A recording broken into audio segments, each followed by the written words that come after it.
Welcome to Saturdays at 7, Christian Scholars Review's conversation series with thought leaders about the academic vocation and the relationship that vocation shares with the church. My name is Todd Ream. I have the privilege of serving as the publisher for Christian Scholars Review and as the host for Saturdays at 7. I also have the privilege of serving on the faculty and the administration at Indiana Wesleyan University.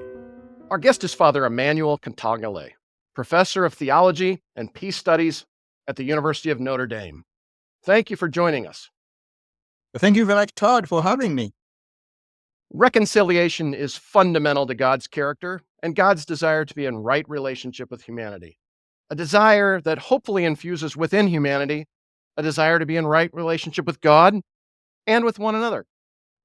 As one who understands his vocation as a priest, a professor, and a pilgrim, how have you come to understand reconciliation? Well, thank you, because that is at the core of what I do, reconciliation. But it's surprising that it's not actually until 2004 that I began to connect my work with this notion of reconciliation.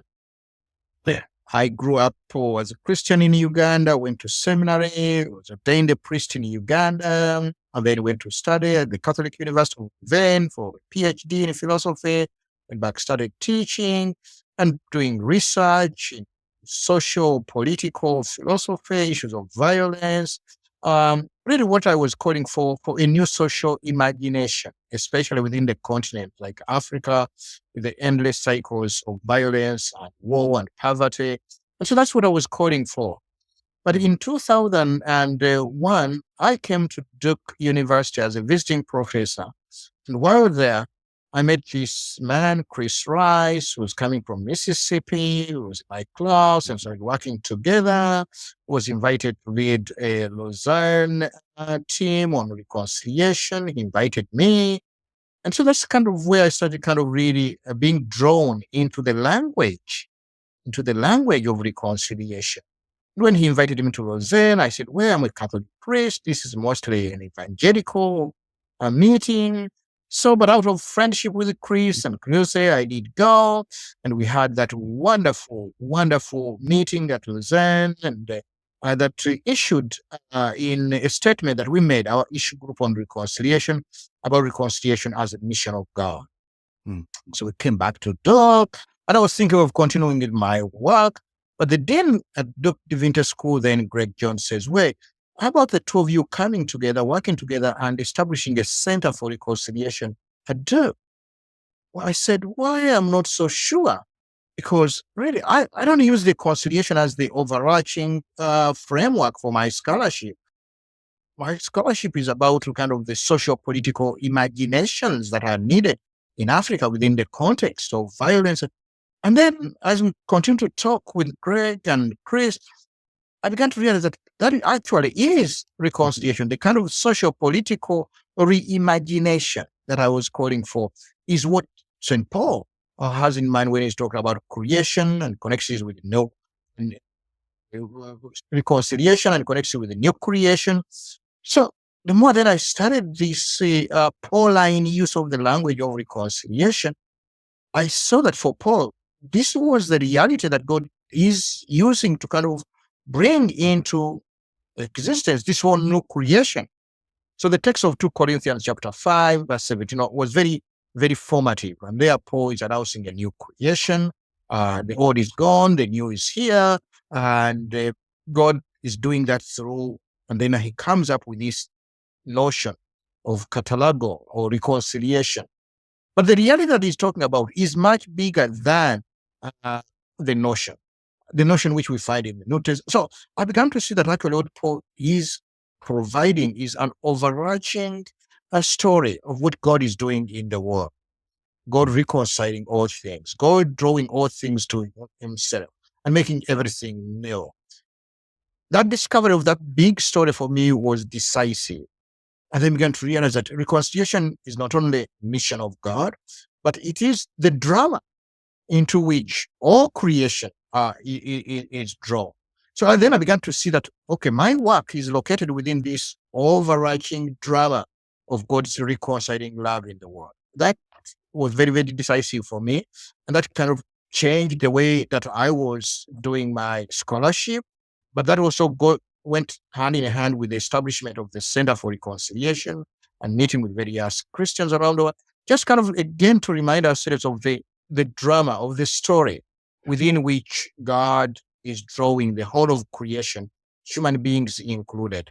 I was very, very fortunate in a way to discover that overarching story and to see my life and my work located within that drama of God's reconciling love. So that's how I really became a reconciliation theologian, a reconciliation scholar, if you like. Not that I have very, very specific skills of how to do this, but in terms of the story within which all our engagements in the world are located. And this is the overarching story of God. Yeah.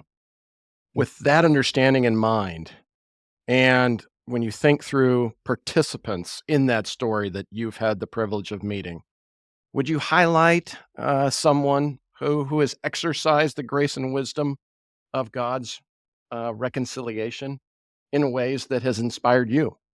Well, one of the things that came out of that work, one of the grace that came out of that work for me as a scholar within the academy, forming this Center for Reconciliation, drawing together people from all walks of life, practitioners, Christians from around the world.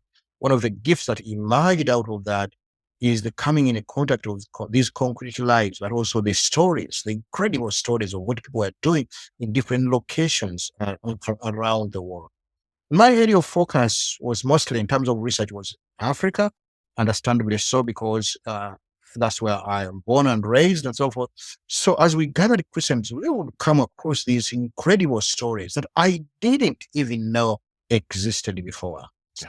Take, for example, the story of this woman, Angelina Atiam from northern Uganda, whose daughter was abducted by the Lord's Resistance Army, and who led a whole movement of forgiveness, grounded again within this story of God reconciling all things, that this is what we are called to be because God forgives us, and therefore we also are participants in that drama, extending forgiveness to the rebels at a particular time, also going to visit with the mother of the rebel who was holding her daughter in captivity and spending time with her in the evening, and the two women crying, both for their children, one abducted and the other one a rebel. So a very, very powerful story of reconciliation, but that kind of locates itself within, again, that overarching drama. And Angelina, to claim that she could do that because she felt that she had received that gift and therefore going over to extend the same gift. So the kind of the pattern of standing within that story, receiving that gift, and then extending it to others. Mm. And when the rebels began to hear what she was doing, because she was talking too much on the radio and calling for them to end the violence, they wanted to strike a deal with her that she should keep quiet because it was drawing negative publicity on them. In exchange, they would release her daughter. And for her to be able to say, okay, that's very good, but unless you release all the other girls, I'm not going to stop because every child is my child. And so she went back home without her daughter, who continued to be held in captivity. But because she had come to a sense that every child is my child. So in incredible stories, and she, in the end, saying this journey that she has learned about forgiveness, about reconciliation, is such a beautiful, delightful journey, but also a painful journey. So she began to let me to see the intersection of lament and hope. Eventually, her daughter escaped and was reunited. But as she talks about her story, it is that actually began to draw my attention within the Christian practice, how lament and hope go hand in hand. And there can be no reconciliation without learning to live at that intersection between lament and hope. Yeah. So it's stories like this that I know it drew me even deeper into understanding the whole Christian framework of life, of theology, such an extent that, whatever I'm doing as a scholar, as a practitioner, as a priest, as a pilgrimage. It is within that framework, is within that drama, that story that Paul refers to by the name of reconciliation. Yeah. Thank you. Yeah.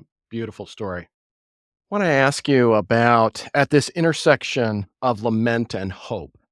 Are there any particular theological virtues that you think are more critical for individuals to receive, or moral and intellectual virtues perhaps for individuals to cultivate? Yes, definitely. Because if we think about reconciliation as not as a finished product, but as a journey, first of all, God's journey that realizes this gift of reconciliation that is offered to us, that we are drawn into that journey, first of all, as recipients, but also as now ambassadors. That's the invitation to also be part of that story as ambassadors. If you think about that as a journey, that it's never realized once and for all. And as Paul says, we are in this in between, the already and not yet. So we started kind of really drawing attention to the kind of gifts and disciplines, you call them virtues, that are needed if you want to engage that journey. And I identified a number of them. The first one, though, is the gift of the imagination, which is connected to the gift of memory. Remember, toward what? If your reconciliation is journey, toward what? What is the goal? What's the telos? What's the purpose? And so imagining that no creation, remembering the story that actually God has reconciled the world to himself. If we do not have that memory, in a way, we cannot imagine that no creation that has already been realized. There is no way that we can engage the journey. And then we talked about the gift of lament, the willingness to stand and bear pain. Because if we don't learn to stand and bear pain, we give way to either easy reconciliations, easy solutions, peace when there is no peace, or despair. The violence, the corruption, the endless, in a way, stubbornness of sin is so real. We don't even seem to be making any progress. So unless we cultivate the disciplines of lament, of learning what it means to stand on the ground of pain without despair, we give in to either consolation or despair or cynicism. Then the gift of hope, the discipline of hope, the virtue of hope. Hope not only has the ability to see what signs God is planting, even in the midst of violence, conflict, and so forth. God is always planting seeds of hope, as it says in Isaiah. I'm always making a new thing.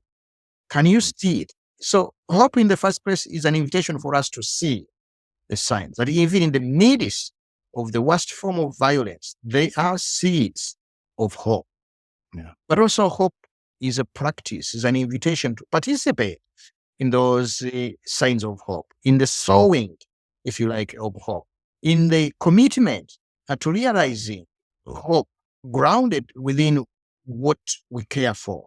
So hope really as an action, as a verb, different forms of advocacy and so that was very, very important for me, that virtue of hope.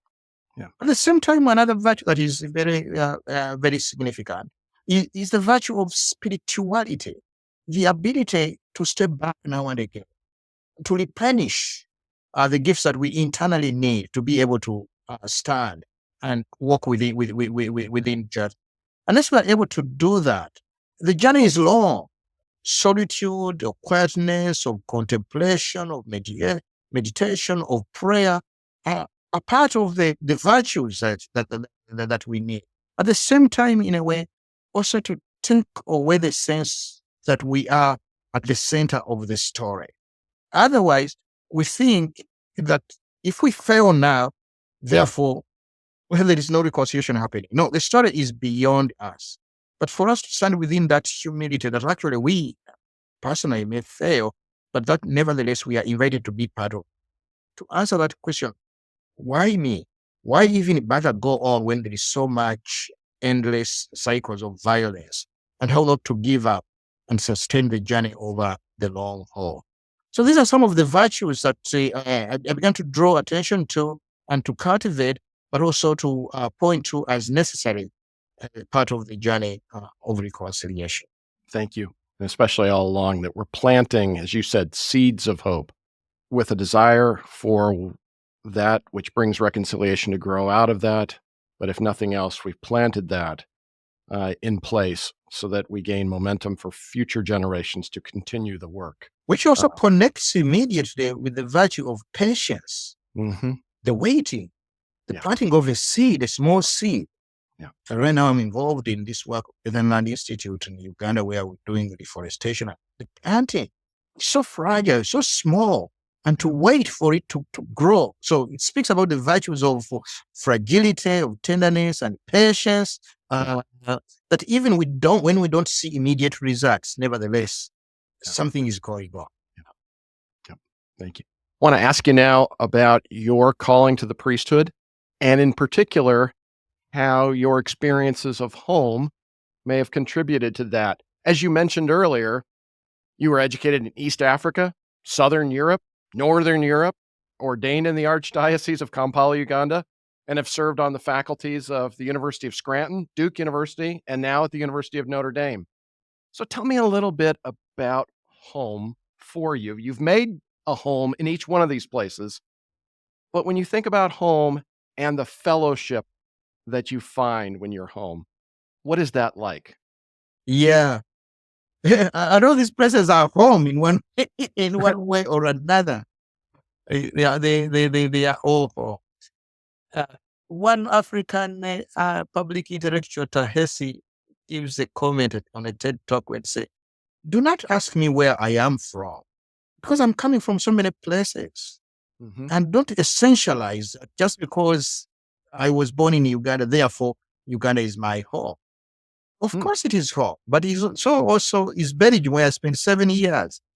So is Duke, where I spent 12 years among the Methodists. So don't ask me where I am from," she says, "but ask me, where am I local? Where do I participate in the local politics, in the local conversation of what is important to this place, what makes meaning to this place, what makes community in this place."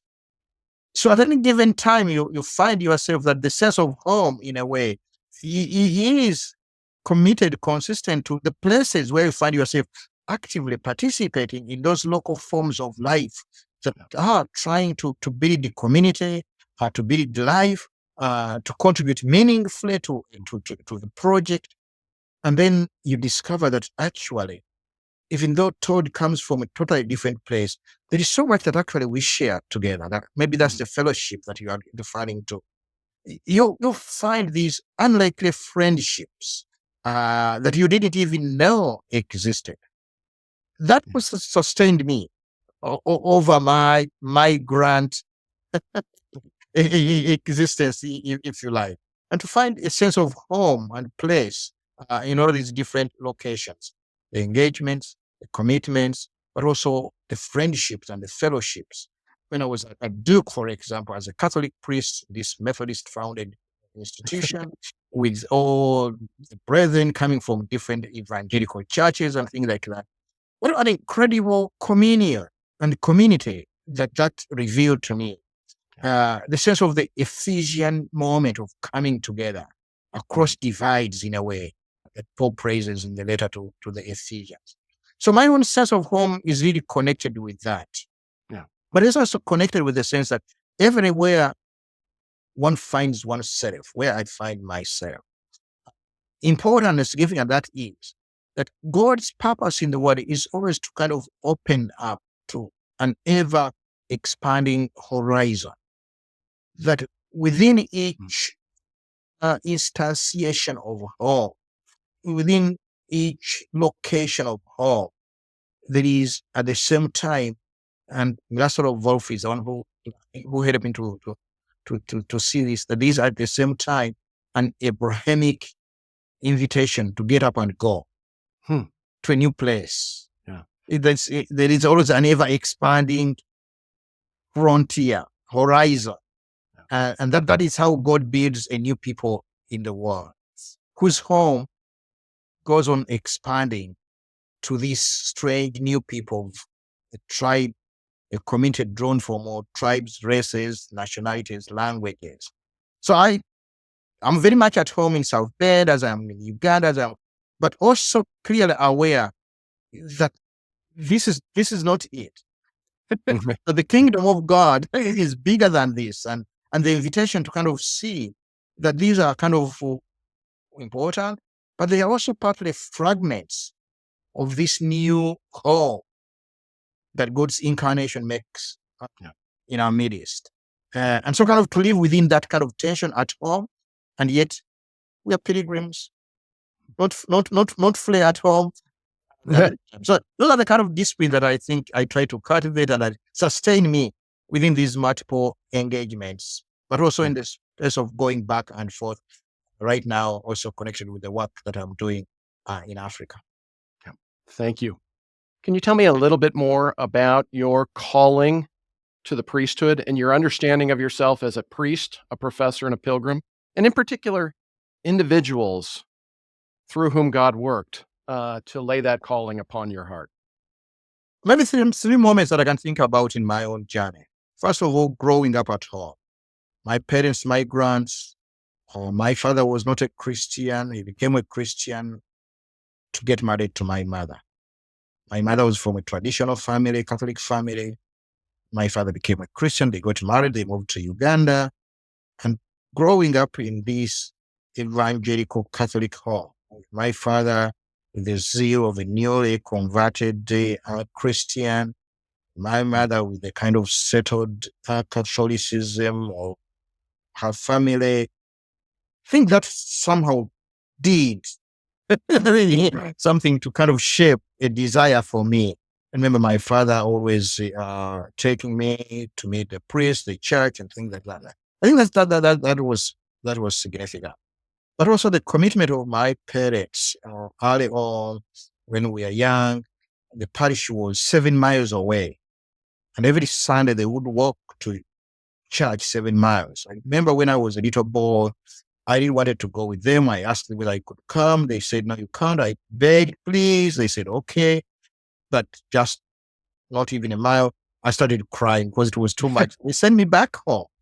But later on, I realized, wow, 7 miles one way walking, and then 7 miles 7 miles back. That's what I would. They would be gone the whole Sunday day, and yeah. But that kind of really love for the faith, I think, shaped a desire in me for the priesthood, I think.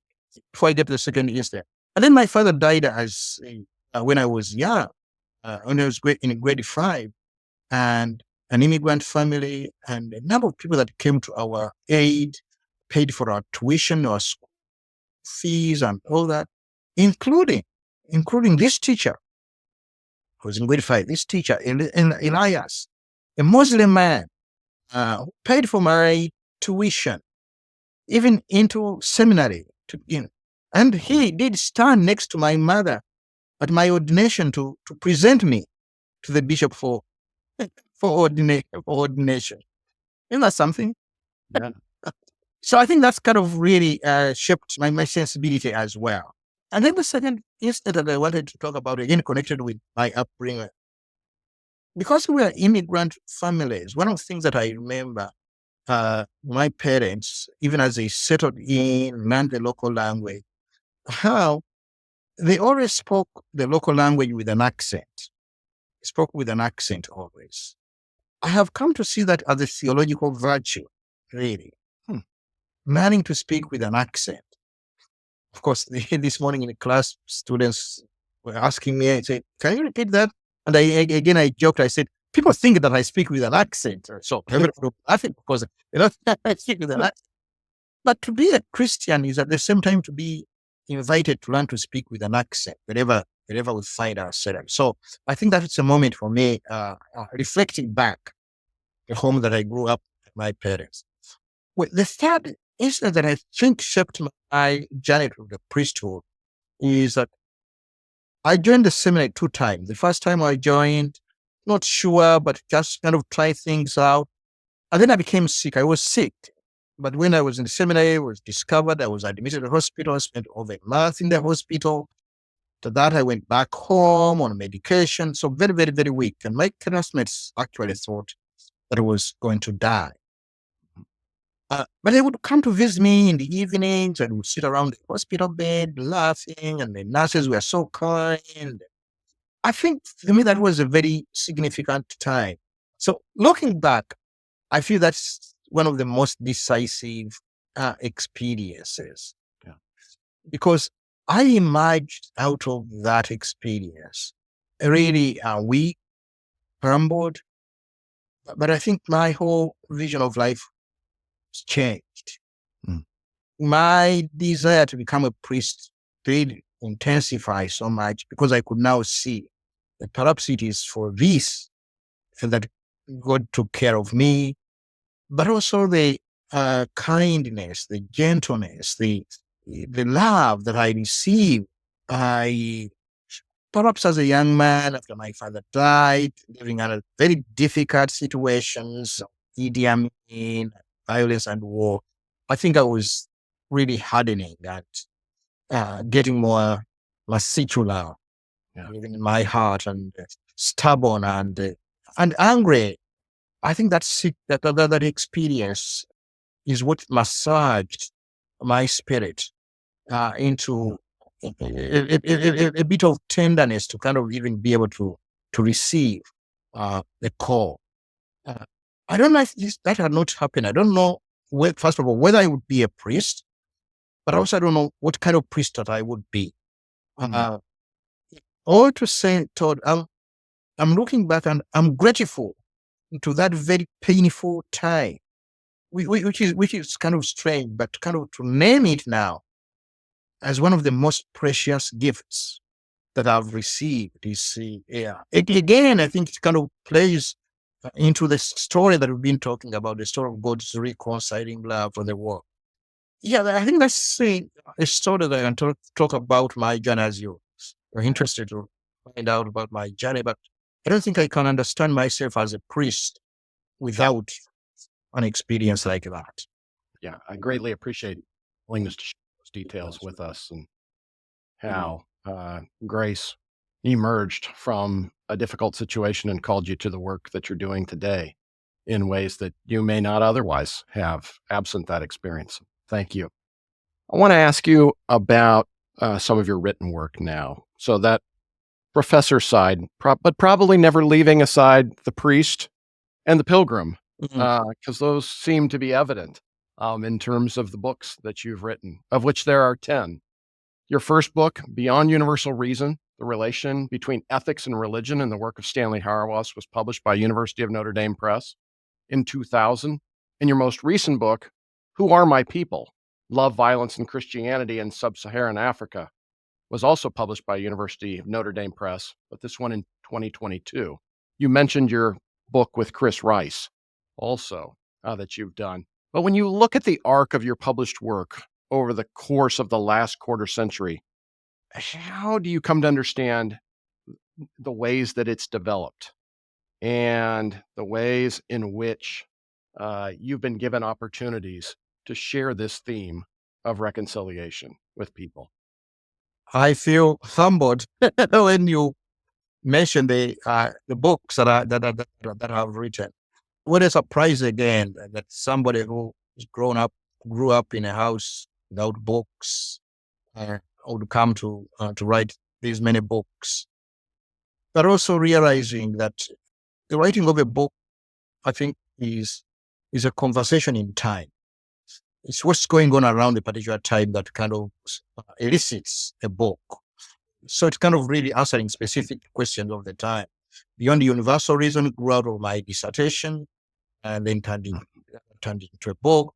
And along the way, other opportunities offered me a chance kind of to reflect on what is going on. Even though, like in Beyond Universal Reason or in The Future for Africa, these earlier books, I'm not invoking or using the notion of reconciliation explicitly. The language of reconciliation is not there. Now I look back, I see it is the same overarching concern that has been driving my scholarship. And that overriding concern has to do in the endless cycles of violence, war, corruption around the world, especially in Africa, endless cycles of genocide and bad governance. What difference does Christianity make? Does Christianity make any difference? And of course, people kind of refer to the case like Rwanda. Oh, yeah, this was a Christian nation. Christianity simply radiated that violence, increased that violence. But I'm concerned, if God's love is reconciling the world, where can you see it? What does that difference look like? Now as I look back, I see all my books, in a way, have been an attempt to answer that question, including that first book where was kind of dealing with the philosophical issues around story and things like that. So that, I think, is been a constant up to now. I'm trying to kind of locate the Christian difference in a world that is captured by an imagination of war and violence and power and self-aggrandizing.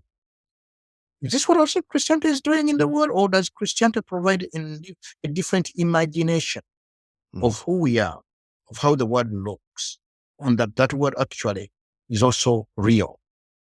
So that's what I've been really getting at, trying to narrate that difference, locate it in the world, and display it in its many manifestations. And so my recent book, Who Are My People, on love and violence, I had originally entitled the book The Invention of Love, how love itself invents a new future.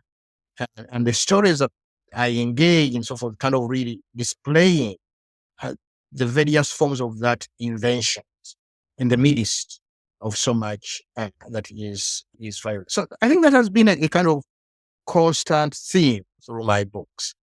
How to do it, how I've done it, again, depends on the opportunity for the particular book, but also the particular question that are being raised that I try to get to in the different books. Staying with that theme of the professor, but also recognizing that priest and pilgrim are never far away. If anything, they're right there with that. I want to ask you about how you understand the Christian academic vocation, and in particular, characteristics or qualities do you think are important for someone who embraces this vocation, and how do you understand it? Well, two things I can say, Todd. One, it has to be a very personal journey. Me, Emmanuel Katongole, I have to be able to narrate my academic work, my scholarship, within the trajectory of my biography, within the vocation. That it is a calling, definitely, but to be able to narrate it within one's journey is very, very important. How did I become the kind of academic that I am? How did you, Todd, become the kind of academic that you are? And it has to kind of fit within how you understand the word, but also the gifts that you've been given, the sense of fitness, how you have been fitted for the kind of work that you do. So it's I think a personal journey. It calls for personal narration, but I think every Christian academic scholar needs to engage that autobiographical account. So how did you become the kind of scholar that you are? What are you contributing? How do you see yourself within the broader academic enterprise? So that's one way to get to that question. But the second way to get the question is also to realize that this vocation, academic vocation, is not the it. It is a ministry. It calls again for the bigger story within which it is located. The grace that I received from around 2004 for me to discover this overarching story of reconciliation, God reconciling the world, was also the gift to realize, oh, so if that is the story, if that is what is going on, that means everything, the whole world, the cosmos, everything, including academic scholarship, is located within the bigger story of God's reconciling love. It is in view of that. That is where one receives a gift, but also one becomes an ambassador So if I am invited to be part of the scholarly academic world and so forth, that's not the it. The it is to advance, to tell that story of God's reconciling. For me, it was very, very fortunate that I was able to discover the sense of vocation located within that story. But I think that's very important. Otherwise, we in the academy might take ourselves too seriously. And we do not tend to take ourselves too serious. And you know the battles that are in the academy, the infighting and things like that, as somebody said, because the spoils are so little. But if we don't look at ourselves within the broader story, the toward what? Why does it matter to specialize in these realities, to specialize, for example, molecular biology or whatever that specialization is as a Christian scholar? It is in view or located within a broader story of God reconciling. I feel that's very important, to locate the academic world, the academy, within the story within which it fits. Otherwise, we think that the academy is so important, it's for its own self, for tenure, and things that is not important. That's not interesting, in my opinion. So I think discovering this toward with this overarching story is so important that we can not only get the humility that is needed for the academy, but also the resources and the energy and the excitement to be part of a bigger drama than ourselves. I think what we see increasingly more and more, especially the development of modern academy, the academy almost becomes a kind of church, calling for our loyalty and allegiance, but the promise it offers cannot be substituted for the reconciling work of God in the love of the salvation. The academy cannot save us. So I think locating it within the story of which it is part, I think for me, is very important. And I think that's why it makes all the difference. At least in my case, that's what has made the difference about my scholarship. Discovering that actually not only discovered a kind of purpose, telos, but also re-energized my own academic engagement, but also broadened it, because now I could see that there is so much more at stake, that I could not kind of satisfy myself by writing a very highly sophisticated book that can only be read by 10 people, fellow academics.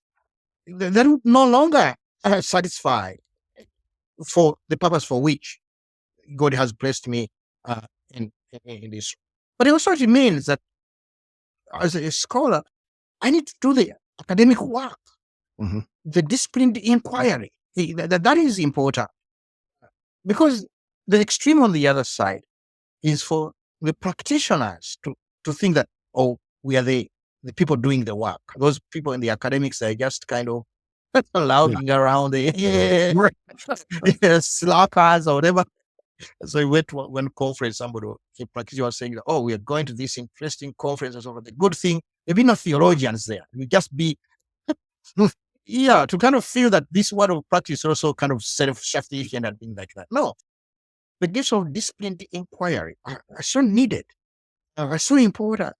The gifts of expertise are so needed to understand the inner workings of the world, the inner workings of the different fields of science. That is so much needed to open that up, but also to kind of share it as much as we can with a broad enough audience. So that's how I see the kind of relationship between the academy and the world and the church that keeps reminding the church's role, keep reminding us of what the story, the big story is all about, and to draw us, not so much to point to herself, but to point to that beyond is God's story of reconciling the whole world.